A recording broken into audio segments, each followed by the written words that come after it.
Hi everyone. In this video I'm going to talk about incidence of tax. Incidence of tax basically means applicability of tax. The amount of tax which is applied on an individual depends on the residential status of an individual and also on the place and time of accrual of receipts of income. Now let's look into the different kinds of income and the applicability of those incomes on the different categories of residential status. The first income is income earned or deemed to be earned in India but received outside India. So in such cases of income, it is taxable for all the three types of residents. Second, income earned or deemed to be earned outside India but received in India. It is again taxable for all the three cases. Third, income earned and received in India or deemed to be earned and received in India. Then again it is taxable for all the three cases. The fourth, income earned or deemed to be earned and received both outside India. Then in that case it is taxable for resident and ordinary resident and not taxable for not ordinary resident and non-resident. The fifth, income earned and received outside India from a business controlled or a profession set up in India. This means, let's take an example. The business is set up in Malaysia and you're earning income, you're doing business in Malaysia and you're also earning income over there. So in that case, it is income earned and received outside India. But the headquarters of the business which you've set up in Malaysia is in India. In that case, it is called as the business is controlled from India or set up in India. So in such cases, it is taxable for resident and ordinary resident. Again, it is taxable for not ordinary resident and not taxable for a non-resident. This next income which we have is income earned and received outside India from a business controlled or profession set up outside India. This means, let's take the same example. You have set up a business in Malaysia, you're doing business over there and you're earning income also over there. So you're earning and receiving outside India. But in this case, the business is not controlled from India. Maybe it is controlled from London. Okay, then in such cases, it will be taxable for resident and ordinary resident, not taxable for not ordinary resident and non-resident. The next, past untaxed incomes brought into India during the relevant previous year. Past untaxed incomes means these are incomes which are not for the current previous year, like for the assessment year 2018 and 19. The previous year will be 2017 and 18. So in that case, whatever incomes you earn leaving the current previous year, all such incomes will be called as past untaxed incomes. So these incomes are not taxable for all the three types of residents. Next, gift is not taxable and taxable income if it is less than rupees 50,000. If you receive any gift, whether in cash or in whether it is in cash and it is further from a relative or from a friend or any other source, in such cases the gift is not taxable for all the three types of residents. Then gifts from a friend exceeding rupees 50,000. Now if the gift is more than rupees 50,000 and it is from a friend, then it is taxable in all the three cases. Next, dividend from an Indian company. Any dividend which you receive from an Indian company is totally tax free. The next one, share of profit from Hindu undivided family. This again is not taxable for all the three types of residents. So basically in this chart, I have explained the different kinds of income and their applicability on the different residential status of an individual. So now to better understand this incidence of tax, let's do one illustration. So the first illustration on incidence of tax is this. Mr. Sanju furnishes the following details of his income for the previous year 2018-19. First, rent from a property in Delhi received in USA rupees 80,000.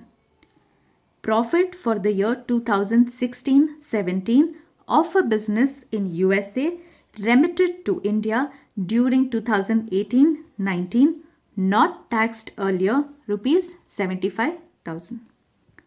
Third, income accrued in India but received in Australia, rupees 14,000.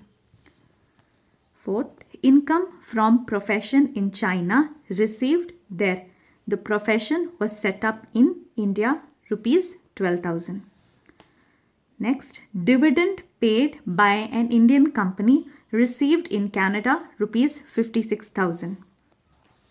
Income from agriculture in Ceylon, rupees 1,50,000. Compute Mr. Sanju's gross total income for the assessment year 2019-20 if he is a resident, not ordinary resident, non-resident. So let's work out the first illustration. Now in this illustration which I just read, he's asking you to compute the incidence of tax if Mr. Sanju is a resident and ordinary resident, if Mr. Sanju is not ordinary resident, and if he is a non-resident. So whenever you have to compute incidence of tax, this is the format which you all have to follow. The name of the SSC has to be written, the previous year, the assessment year has to be written. Now moving on to the first type of income which is there in the problem. Rent from a property in Delhi received in USA. This means that the income is earned where? It is earned in India because it is in Delhi. So it is an income which is earned in India but received in USA, means it is received outside India. So it is income earned in India but received outside India.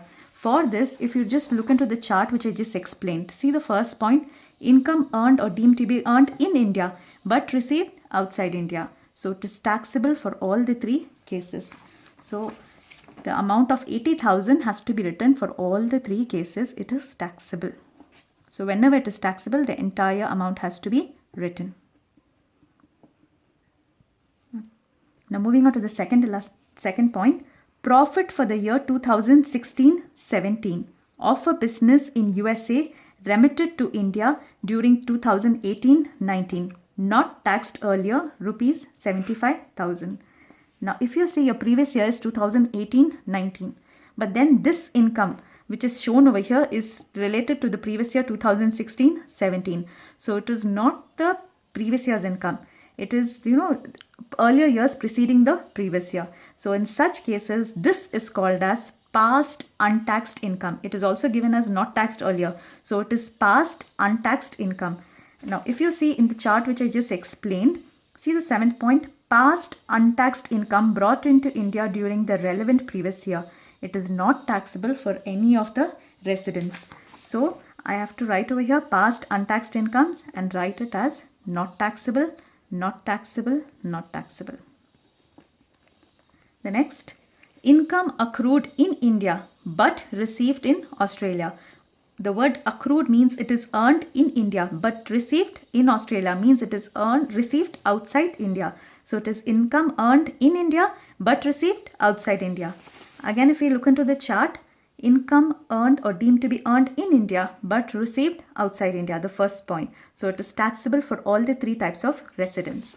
So I will write over here income accrued in India but received in Australia, taxable for all the three cases. So the amount of 14,000 has to be written for all the three cases. Next, 4th point, income from profession in China received there. So it is income earned and received outside India, but the profession was set up in India. Set up means it is controlled from India. So for this, if you look into the 5th point in the chart which I explained, income earned and received outside India. Here again, it is income from profession in China. So which means it is earned and received outside India from a business controlled or profession set up in India. Here see the profession was set up in India. So it is the 5th point. In that case, it is taxable for the first two types of residents and not taxable for the third one. So the amount of 12,000 should be written over here. Taxable for the first two types of cases and not taxable for the third one. The next, dividend paid by an Indian company received in Canada, rupees 56,000. Whenever dividend is paid by an Indian company, we should always remember that it is tax-free incomes. Whether it is received in India or outside India, that doesn't matter.